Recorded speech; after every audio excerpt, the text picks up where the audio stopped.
Bom dia! Louvo a Deus por essa oportunidade de estarmos juntos em mais um curso especial da Faetade, intitulado Teologia Pastoral. Que bom que você está conosco, te convido a continuar e darmos prosseguimento a todo este curso, que temos aqui 15 aulas especiais, cada uma mais importante que a outra, mostrando-nos as qualificações, a liderança e os diversos tipos de trabalho que o pastor vai desempenhar durante o seu ministério. Você tem em suas mãos o seu material e nós vamos começar hoje com a unidade número 1, falando do pastor, dele próprio, da sua pessoa, mostrar a importância do pastor representar-se diante de Deus e diante dos homens.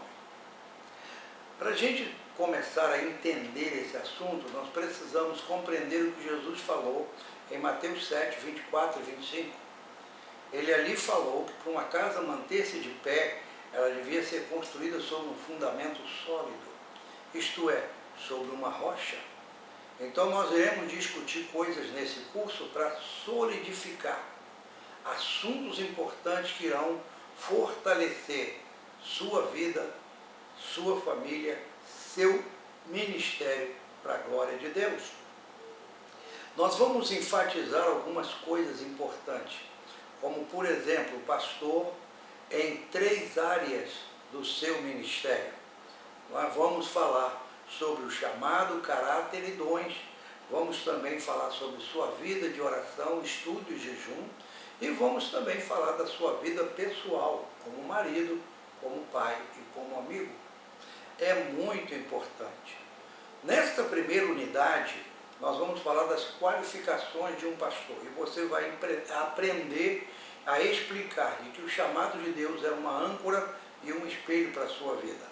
Você também vai poder descrever a importância do chamado para o ministério e depois identificar princípios sobre o caráter e suas habilidades ministeriais.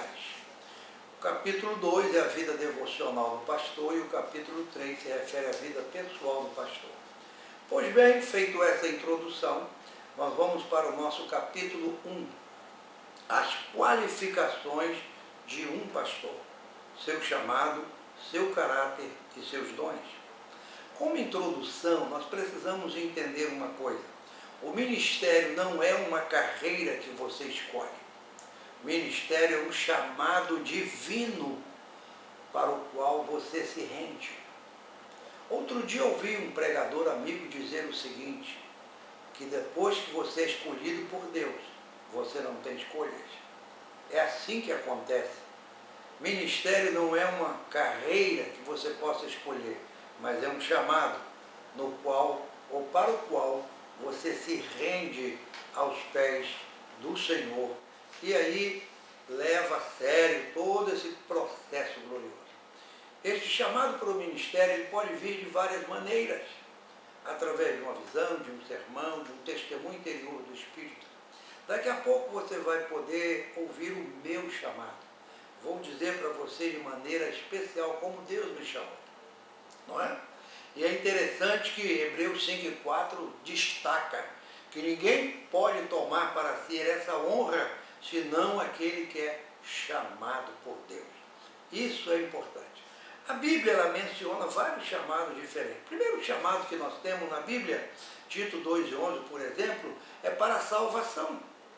Todos fomos chamados para a salvação. A graça de Deus se é manifestada trazendo salvação a todos os homens. Uma vez salvo, você é chamado para o serviço cristão. Efésios 4:12 diz que nós fomos chamados para o serviço e ali nós temos as qualificações das pessoas chamadas para esse serviço. Não é? O Senhor chama alguns para apóstolos, profetas, evangelistas, pastores, mestres, querendo o aperfeiçoamento dos santos para a obra do ministério. E Deus escolhe alguns para serviços especiais e separa-o para que ele possa, através do seu Espírito, servir ao seu povo. Isso é muito precioso. Pois bem, quais são as lições que tiramos daqui? Em primeiro lugar, valorize o seu chamado. Valorize o seu chamado. Segundo lugar, aperfeiçoe seu caráter. Terceiro lugar, reconheça seus dons. É muito importante reconhecer essas coisas. Pois bem, voltando ao número 1, valorizando o chamado, nós vamos agora descrever algo muito importante. Primeiro que o chamado para o ministério era algo importante para os profetas e para os apóstolos. Você tem a Bíblia, a palavra de Deus, que narra de maneira especial o chamado na vida desses homens e mulheres de Deus que foram escolhidos para uma missão especial. Por exemplo, você tem aí Moisés. Moisés ouviu uma voz falando de uma sarça. Isaías já foi através de uma visão. Quem enviarei? Jeremias, por exemplo, foi escolhido antes do ventre. Que coisa interessante. Deus fala com ele, Jeremias 1:5. Não é? Antes que saísse da madre, eu te consagrei e te constituí profeta sobre as nações. Sobre Ezequiel, Deus disse para ele, eu te envio aos filhos de Israel e tu dirás as minhas palavras. Ezequiel 2, capítulo 3, versículo 3, 7, 3 e 17, enfim. Você percebeu aqui que cada homem desse teve uma chamada diferente de Deus. Um momento de Deus chamá-lo de forma diferente. Agora precisamos entender uma coisa. O chamado de Deus, ela é uma âncora para o ministro. É uma âncora, sim. Hebreus 6:19 vai descrever a esperança como a âncora da alma, segura e firme. A âncora é uma peça pesada de metal, né, que ancora, segura o navio. Durante a tempestade eles lançam a âncora. Durante os ventos fortes, quando sopram, a âncora mantém o navio parado. Dessa forma, o chamado de Deus é a âncora para o ministério ou para o ministro. Quando os problemas vêm, quando você quer desistir, quando as esperanças vêm, quando os ventos das dúvidas chegam, não importa os problemas, você vai perseverar, não é? Você se sente um pouco desvalorizado, você lembra que Deus o escolheu. Assim, dessa forma, o chamado de Deus é como uma âncora. Vai mantê-lo firme no ministério, não obstante as adversidades, as dificuldades que surgem. Outra coisa importante é que o chamado também é como um espelho. Que coisa interessante, não é? Por que um espelho? Porque quando você se olha para o espelho, ele lhe mostra a pessoa que você é, a pessoa que Deus chamou para o ministério. Você olhando para um espelho não verá outra pessoa, verá a si mesmo. Sim, é essa pessoa que está no espelho que Deus chamou para o ministério. É muito interessante isso. Ao ler as epístolas, note como Paulo se define pelo chamado de Deus. Ele ancora a sua alma, não é? Através da sua identidade no seu chamado. Em Romanos 1:1, por exemplo, veja que coisa preciosa. Paulo se identifica como servo de Jesus Cristo, chamado para ser apóstolo, separado para o Evangelho de Deus. Ele se coloca como servo, depois como servo ele é chamado, depois de chamado ele é separado. São tempos e fases diferentes do ministério. Então vamos aprender isso desde já. Há muitas pessoas que nem servem, já querem ser separados. Está indo na contramão do propósito de Deus. Outra coisa importante, Paulo diz em 1 Coríntios 1:1 que ele é chamado pela vontade de Deus. Isso é muito importante. Esse chamado é a força motriz da nossa vida ministerial. Por isso, Paulo declara em Filipenses 3:14, eu prossigo para o alvo, pelo prêmio da soberana vocação, isto é, do chamado de Deus. O chamado de Paulo era como um espelho. Quando ele olhava para o espelho, ele viu um apóstolo correndo a carreira para ganhar um prêmio. Que coisa interessante. E aí, eu me lembro do meu próprio chamado quando eu tinha 15 anos de idade. E aí vou contar um pouco da minha experiência. Você tem no seu material a experiência do autor, mas eu quero te contar a minha. Eu estava ajoelhado no banco da igreja naquele tempo, repente, Deus usa um profeta seu, naquela noite de quarta-feira, e grita de lá: jovem meu, você que está se preparando para ir para aquele lugar, eis que lhe digo, não é a minha vontade. Isso ecoou no tempo, de uma forma muito forte. E eu sabia que Deus estava falando comigo. Eu estava me preparando para ir para a escola de cadete da aeronáutica. Já estava no meio das provas admissionais. Já havia passado nos exames de aptidão física e eu estava entusiasmado, acreditando que ia entrar lá. E de repente Deus diz: não, o meu chamado para a tua vida é outro. E aí Deus me fala do ministério. Naquele momento ali, muito interessante, o pastor da igreja desce, se abraça comigo, se ajoelha, me abraça. E quando tudo termina, eu em lágrimas, ele me disse: Roberto, o que acabamos de ouvir é algo precioso, é um chamado muito especial.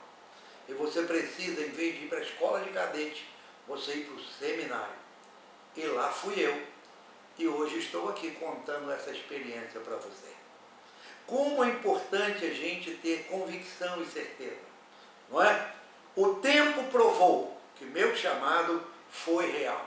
Não era apenas uma experiência emocional. E é isso que nós precisamos ter na nossa vida. Para compreender a vontade de Deus e permanecer nela, nós temos que ter uma razão importante para o nosso chamado ministerial. E é interessante que eu não parei, eu não fiquei apenas no seminário. Eu ia para os cultos jovens, eu comecei a pregar com 16 anos, eu comecei a ensinar. E quando eu estava com 20 anos, eu já era presbítero da igreja e já dirigia as nossas congregações. Como é importante. Hoje, eu estou com 38 anos de ordenação ao ministério e posso dizer para você que vale a pena servir ao Senhor Jesus. Não é? Cada dia, o ministério é provado, mas o chamado nos mantém de pé. O chamado nos faz permanecer na presença de Deus. Outra coisa importante é que o chamado de Deus precisa passar pelo teste do tempo. Você sabia disso? Sim. Pela graça de Deus, nós estamos à frente do Instituto Bíblico Pentecostal.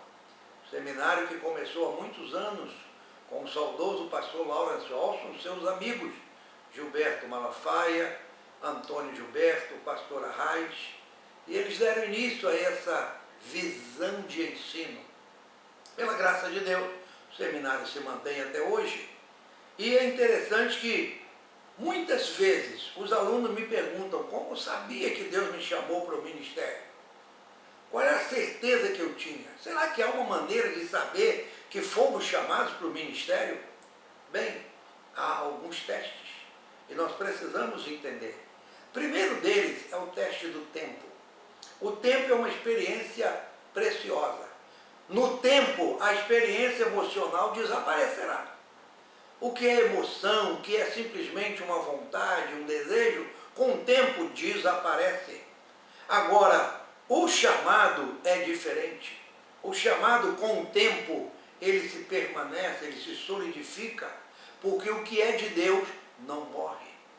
Pelo contrário, se renova na nossa vida. O que Deus quer neste momento para mim e para você é que nos tornemos cada vez mais fortes nos nossos pensamentos, nas nossas orações, no nosso planejamento, para que nós possamos crescer continuamente no propósito de Deus. O chamado de Deus também precisa passar pelo teste da porta. Como é importante isso, não é? Há o teste da porta, é isso aí. Se Deus chamou você para o ministério, Ele vai abrir uma porta de oportunidade. E a primeira porta pode ser para servir em uma igreja local. Durante a minha vida, muitas portas se abriram.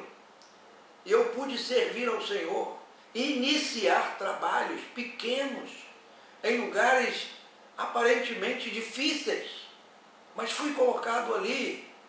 Era uma porta que Deus estava abrindo, e para a glória do seu nome eu pude ver o crescimento, o desenvolvimento. Se você for fiel nas pequenas coisas, Deus vai te abrir uma porta maior. Isso está lá em Mateus 25, 21.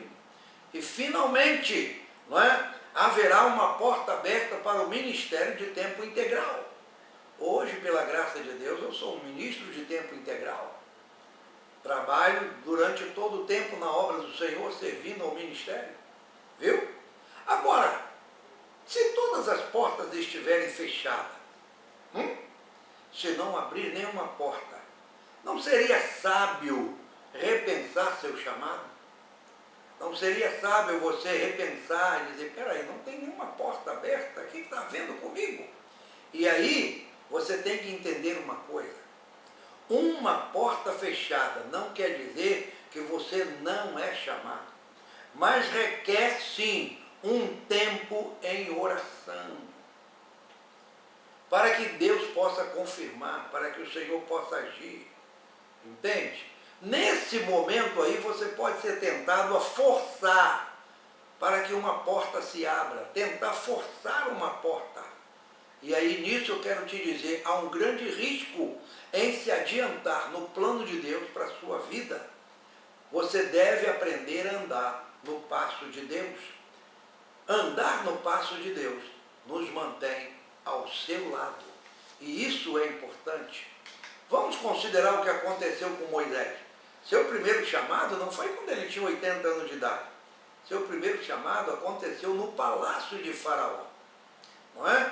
Em Atos 7, o Estevão descreve isso, como também o escritor aos Hebreus no capítulo 11. Ele se refere a Moisés que ele tinha uma consciência interior do seu destino. E o seu destino era com o povo de Deus. E essa convicção interior de Moisés tornou o seu chamado. Isso aconteceu muito antes. E é interessante que na questão do chamado, poucos dentre nós já ouvimos uma voz ou uma visão, porque Deus fala com a maioria das pessoas de forma comum. E às vezes não necessariamente através de uma visão, de uma profecia, uma palavra profética, não. Mas Deus pode usar meios comuns para falar, não é? As maneiras mais comuns, elas são tão válidas quanto as maneiras incomuns nas quais Deus chama as pessoas. É muito importante isso. E para Moisés, não foi fácil desistir do palácio e escolher a vida como hebreu. Não. Quem sabe seus pensamentos, não é, se voltaram, foram e voltaram, semana, meses, anos, e ele pensando nesse chamado de Deus.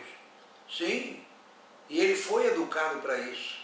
A Bíblia dá testemunha em Atos 7, 22, de que Moisés foi educado em toda a ciência dos egípcios, era poderoso em palavras em obra.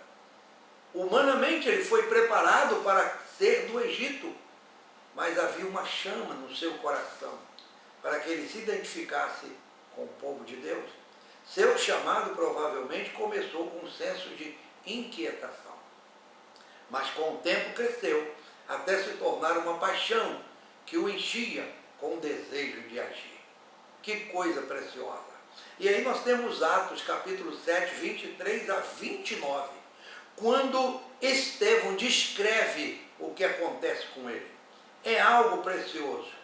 E aí, o versículo 25 se destaca dizendo, ora, Moisés cuidava que seus irmãos entenderiam que Deus os queria salvar por intermédio dele. Eles, porém, não compreenderam. E aí você conhece a história de Moisés. Ele teve que agir de forma pessoal, na sua força. Teve que fugir dali. E aí começa uma nova trajetória na vida daquele homem.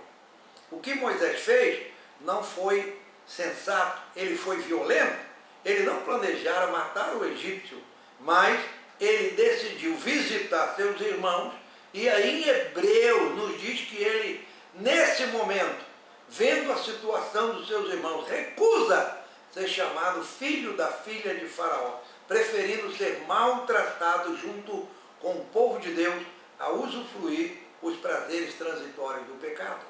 É interessante. Veja que palavras importantes foram usadas na vida de Moisés. Moisés decidiu, recusou, preferiu e considerou. Em sua mente e coração, Moisés já tinha aceito o chamado de Deus. Ele estava pronto para libertar seu povo, mas seu zelo ultrapassou o seu julgamento. Ele achou que, agindo daquela maneira, Deus iria salvar o seu povo. Veja como é importante o tempo na vida de um ministro para considerar o seu chamado. Ele estava certo a respeito do seu chamado, mas errado quanto ao tempo e aos métodos. Podemos aprender várias coisas com esse evento de Moisés? Vamos lá? A primeira coisa é que Deus chama as pessoas de maneira diferentes. Deus chama cada um de maneira diferente. É algo precioso.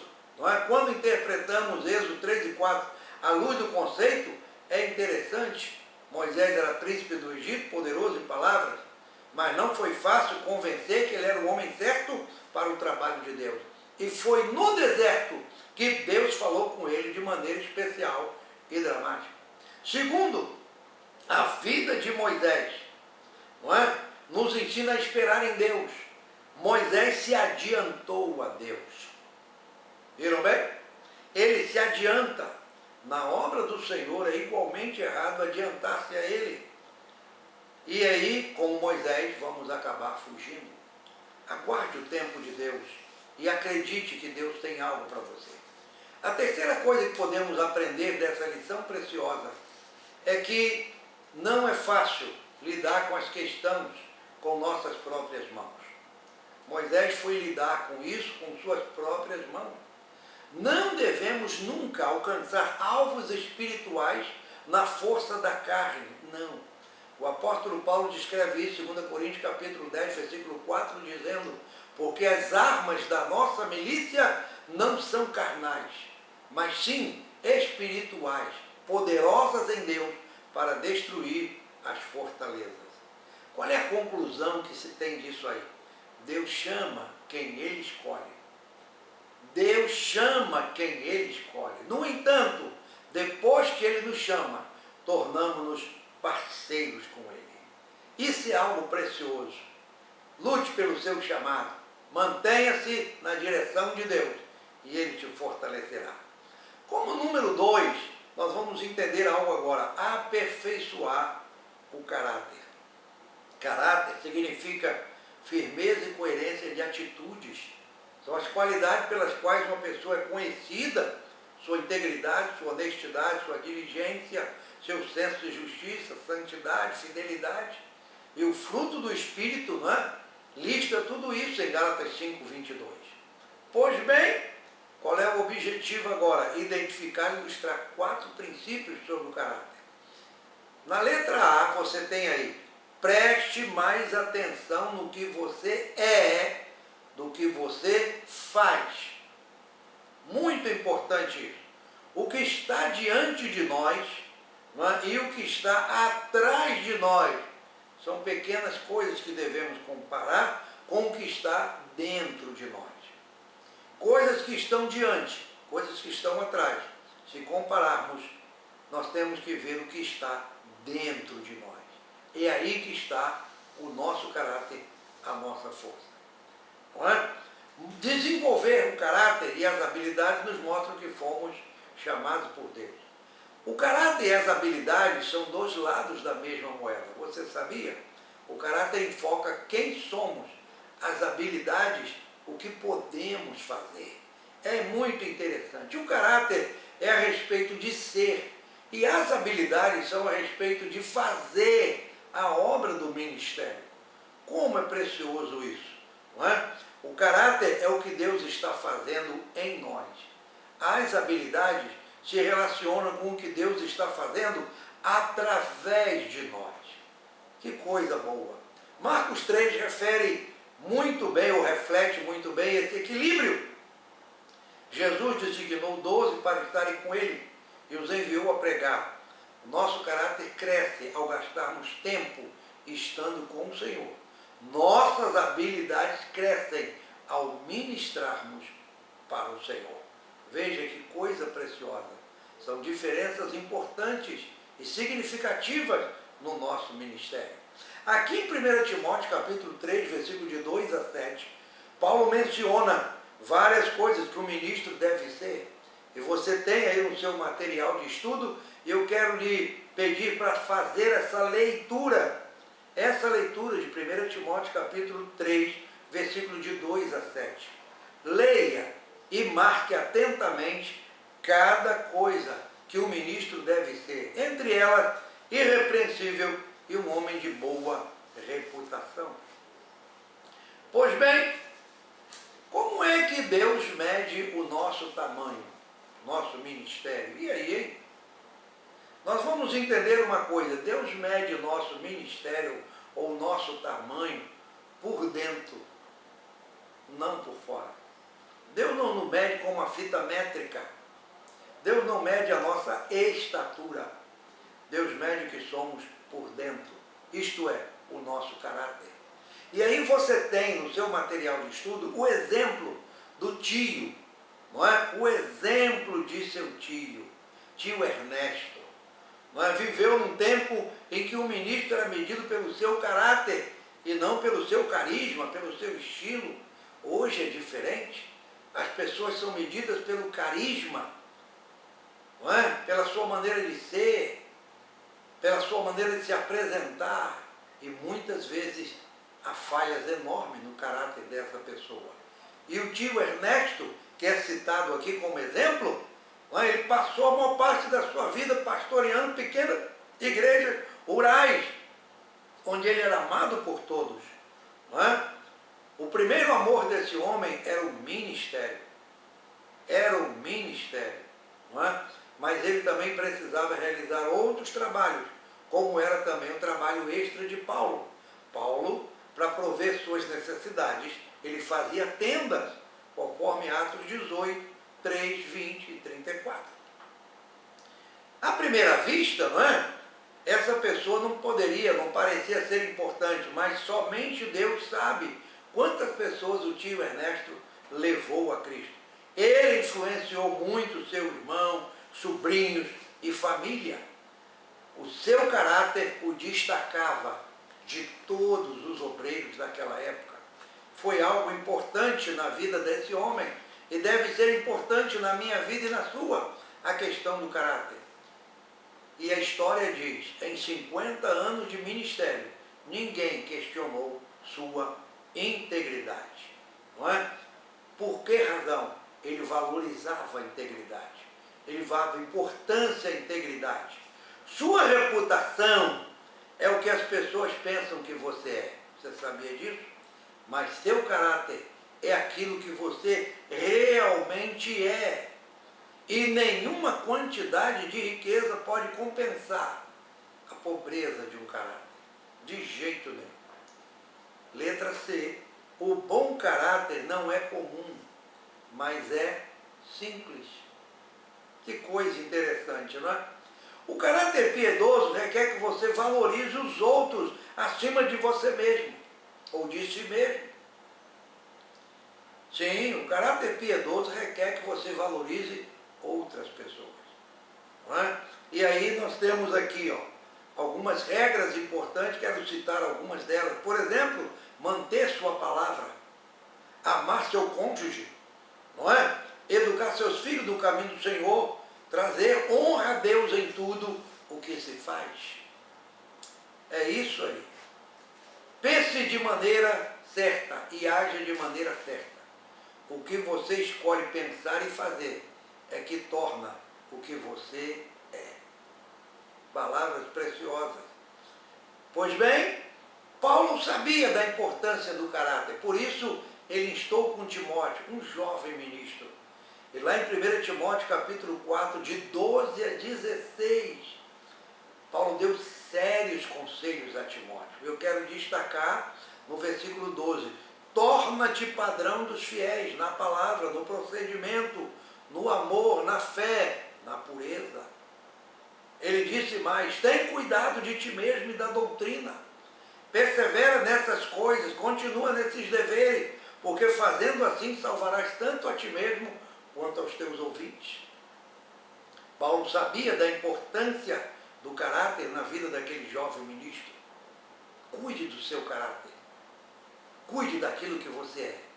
Zele pelo seu ministério. Você não deve culpar o espelho pela maneira como você aparece. Sabia disso? É. Interessante, não? Você diante do espelho, você culpa ele. Por que eu estou assim?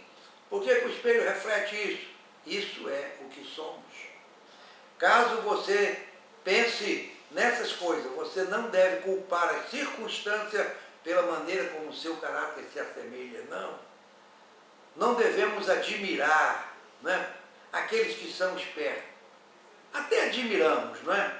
Invejar os que são ricos e temer os poderosos.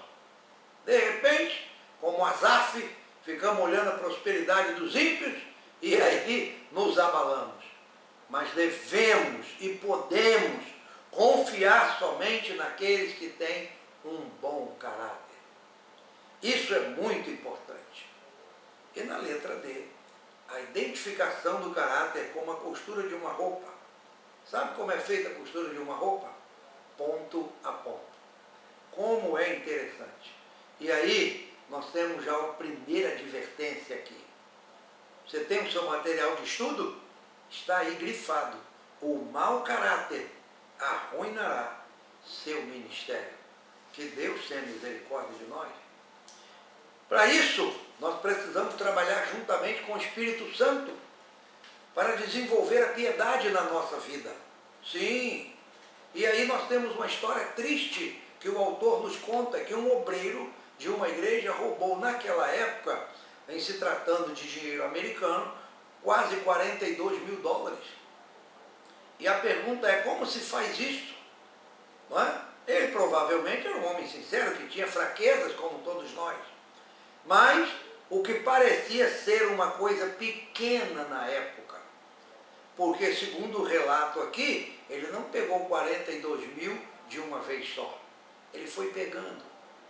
Se Satanás o tivesse tentado a roubar os 40 mil de uma vez, certamente ele não faria. Não, isso não. Sai, Satanás. Mas aí, ó, Satanás o tentou em pequenas quantias. 20, 50, não é? E aí, isso, para ele, o convenceu de que era um empréstimo. E que ele estava pegando coisas pequenas que daqui a pouco ele devolveria. E com o passar do tempo se avolumou. Ele não planejou roubar, mas afinal ele descuidou-se do seu caráter, da sua integridade. Ele se descuidou. E aí, ao ter começado a fazer uma pequena concessão, ele abriu uma brecha na sua vida. O pecado do roubo tornou-se um hábito. Que Deus tenha misericórdia de nós. E aí fica a lição. A maioria das falhas espirituais começa com pequenos passos de desobediência, que naquele momento não parece ser importante, não é? Mas cada passo, por pequeno que seja, é uma rachadura na parede da alma do ministro. E nós temos que ter cuidado com isso. Através de cada pequena rachadura, o mal começa a entrar e a destruir as fundações do nosso caráter. E nós precisamos prestar atenção. Quando uma tentação vem, ele não tem vontade de resisti-la. Por quê? Porque o seu caráter já foi afetado. Então, finalmente, a parede se racha e cai sob o peso da tentação. Ceda ao pecado 1 centímetro e ele crescerá até chegar a 1 metro. Você sabia disso? Mais uma vez eu digo que Deus tenha misericórdia de nós. E aí, nós temos aqui a história, né, interessante, de um camelo que queria se abrigar numa noite fria. Você tem o seu material aí. A história de um camelo. E esse camelo, ele começa na tenda metendo um focinho. Ele quer se abrigar do frio, ele coloca o focinho. E aí, ninguém se importa, deixa o camelo ali com o focinho dele. E aí, de repente, ele coloca o nariz para dentro da tenda. E não muito depois, a cabeça do camelo está dentro da tenda. E as pessoas vão ignorando aquilo ali. Deixa, o bicho está com frio, está querendo entrar. E aí, de repente, o camelo todo está dentro da tenda. Você entendeu? Tudo começa com as pequenas coisas. E aí, não passou muito tempo, e a tenda desabou. Porque aquele camelo não era para estar ali. O que aprendemos com isso? Da mesma maneira, cada pequeno ato de desobediência edifica o caráter de uma pessoa. Sabe? Cada pequeno ato de obediência edifica o caráter de uma pessoa. Quando uma forte tentação vem, nós estamos preparados para ela. Então nós temos que lutar para ser obediente, para o nosso caráter ser forte e a gente vencer. A beleza e a juventude, a fama, a riqueza vão desaparecer, mas o caráter permanece para sempre. Preparemos-nos para vencer a tentação, crescendo no caráter aos poucos. E assim vamos vencer em nome de Jesus.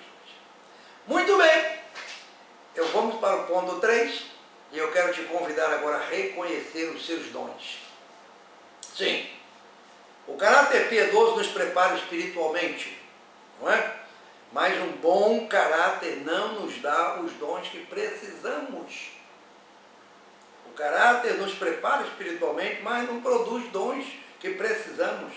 E a Bíblia se refere a vários dons ministeriais. Romanos 12, 6 a 8, lista alguns deles: profetizar, servir, animar, liderar, mostrar misericórdia.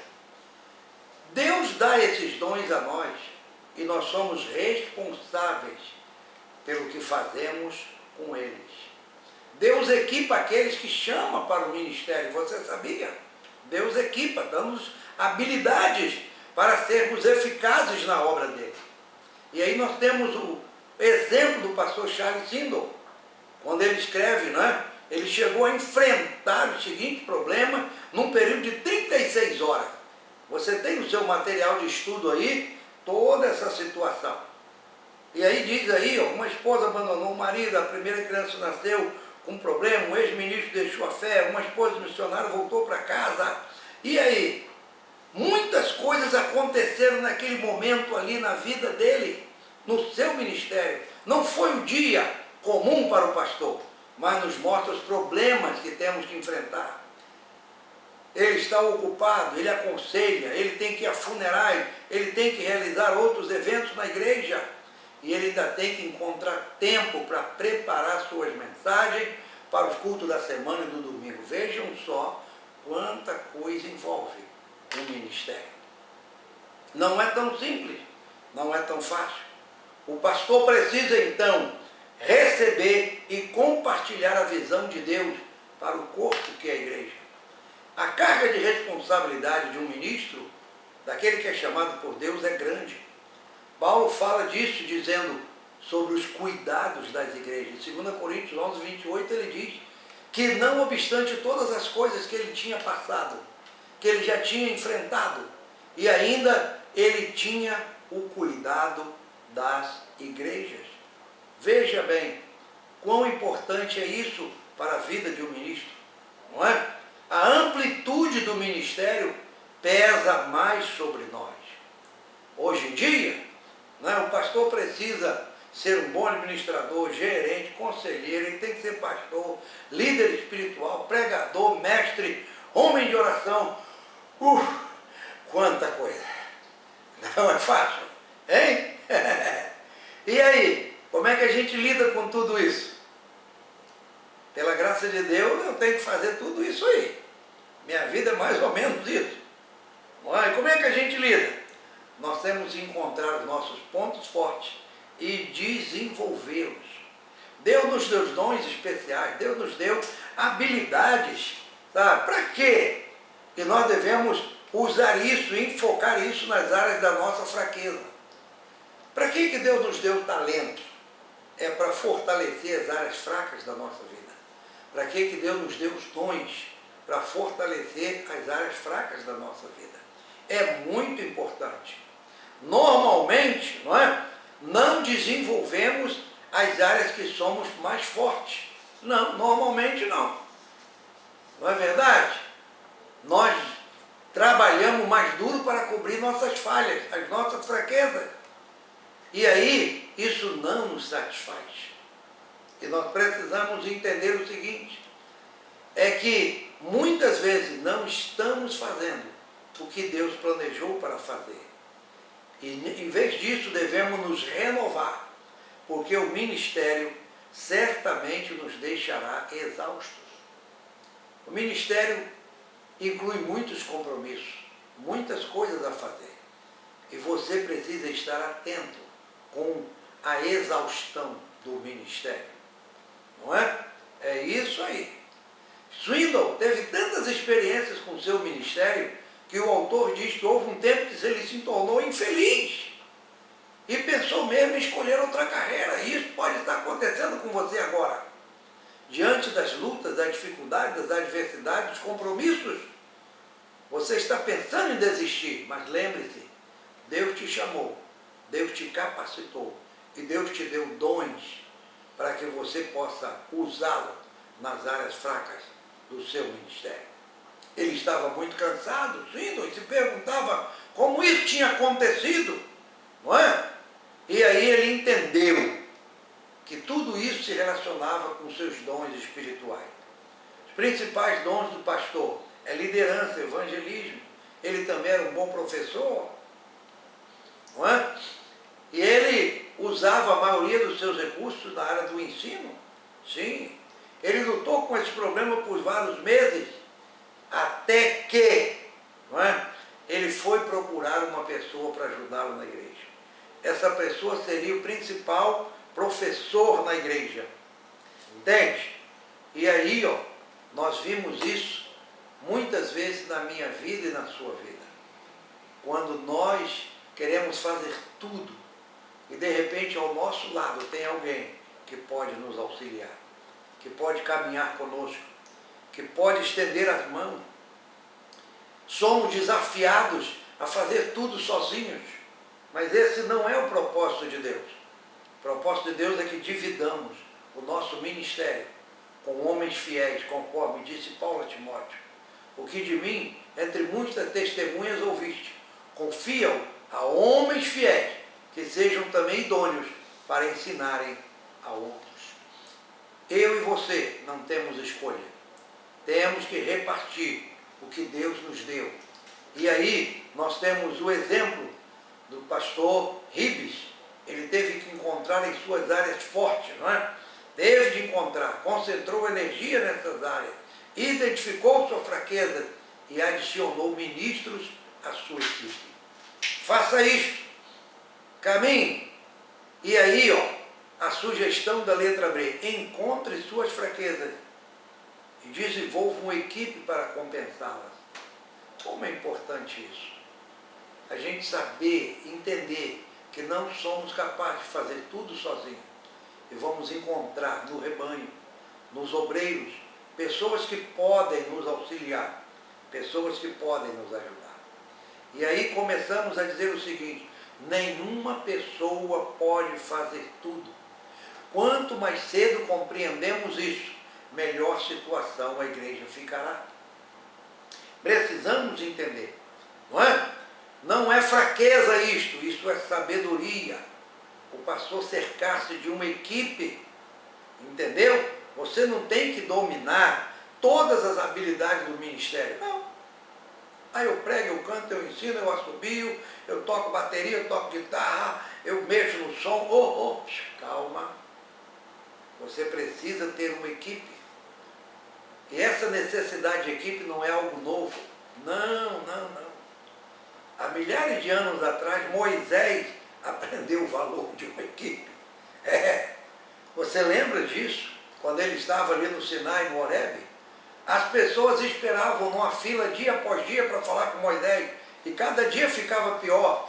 Pressão e frustrações eram constantes naquele dia, até que chegou Jetro, sogro de Moisés.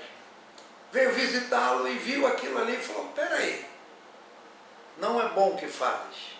Não é bom. Moisés já tinha uma resposta na hora. Não, é que o povo vem a mim, o povo procura a mim, eu sou o líder. E aí, ó, naquele momento, sabe o que Moisés estava dizendo? Não tem ninguém qualificado para me ajudar. Não tem, é só eu. Eu que sou Moisés, eu que fui o chamado, meu amado, minha amada. Pense nisso. Deus te chamou para você liderar outras pessoas. Jetro respondeu para Moisés: não é bom o que você faz. O trabalho é pesado demais para ti e você sozinho não pode fazer isso. Êxodo 18, 17, 18. Esta palavra é para nós hoje. É para nós hoje. Não tente fazer tudo sozinho, não. Isso vai ser demais para você.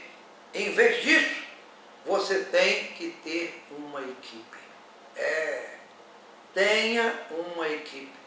Compartilhar o ministério é prático e bíblico. Há pelo menos 3 razões para compartilhar o ministério com a equipe. Primeiro, é a única maneira de a igreja ministrar a necessidade.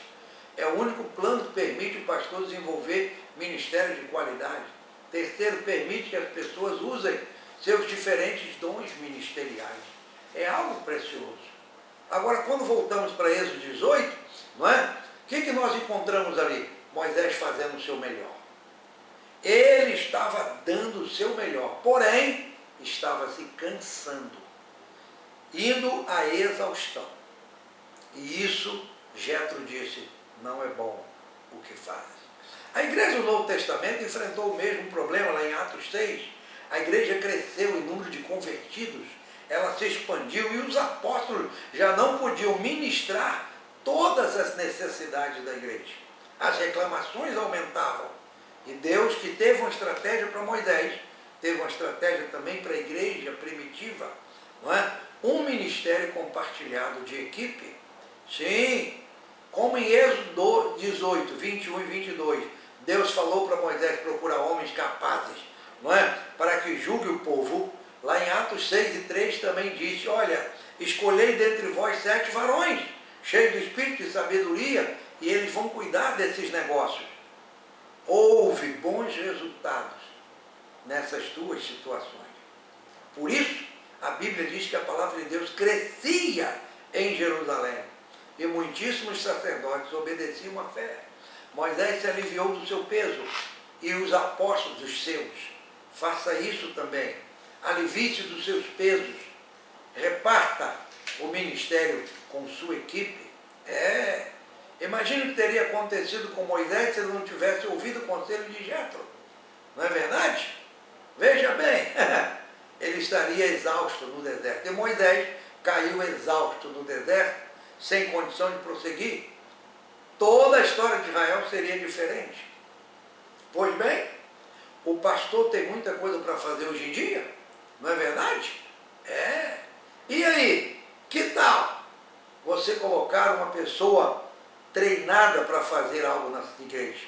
Repartir o ministério, não é? Quanto tempo se passou desde que passou o tempo suficiente na presença de Deus? Muitas vezes, eu e você, nos ocupamos com tantas coisas que não temos tempo para a presença de Deus. Nos ocupamos com as lides do dia e a presença de Deus, ela é mais importante, não é? Os pastores de hoje, todos nós, precisamos de uma equipe para compartilhar o ministério com eles. Temos que fazer isso aí. E aí nós temos mais uma ilustração interessante, não é? De um barco caçando uma grande baleia. E aí a história diz que o capitão está lutando, não é? No barco está um homem assentado esperando sua simples tarefa. Esse homem fica em silêncio. Sabe quem é ele? É o homem que segura o arpão na sua mão para acertar a baleia. Não é? Esse homem ele não pode fazer nada, ele tem que ficar ali. O capitão conduz o barco, os demais conduzem as situações, mas ele está ali, naquele lugar. Se ele ficar ocupado fazendo algo mais, o resultado será um fracasso. E aí? Você precisa também entender, não é? Que uma abordagem compartilhada de equipe ao ministério lhe ajudará muito a acertar o alvo. Muito bem. E aí tem um conselho de Êxodo 18, 22 e 23. Será mais fácil para ti, e eles levarão uma carga contigo. Se isto fizeres, e assim Deus te mandar, poderás, então, suportar. Como é precioso. Pois bem, chegamos à conclusão da nossa aula. né? E encontramos que o ministério ele é constituído de chamado, caráter e dons. Chamado é a âncora, o caráter é o coração e a alma do ministério, e os dons, né, é o rio do Espírito, para que nós possamos fluir nele. Valorize seu chamado, aperfeiçoe seu caráter, faça isso, preste atenção no que você é, preste atenção, edifique seu caráter e reconheça seus dons. Encontre suas forças e as desenvolva.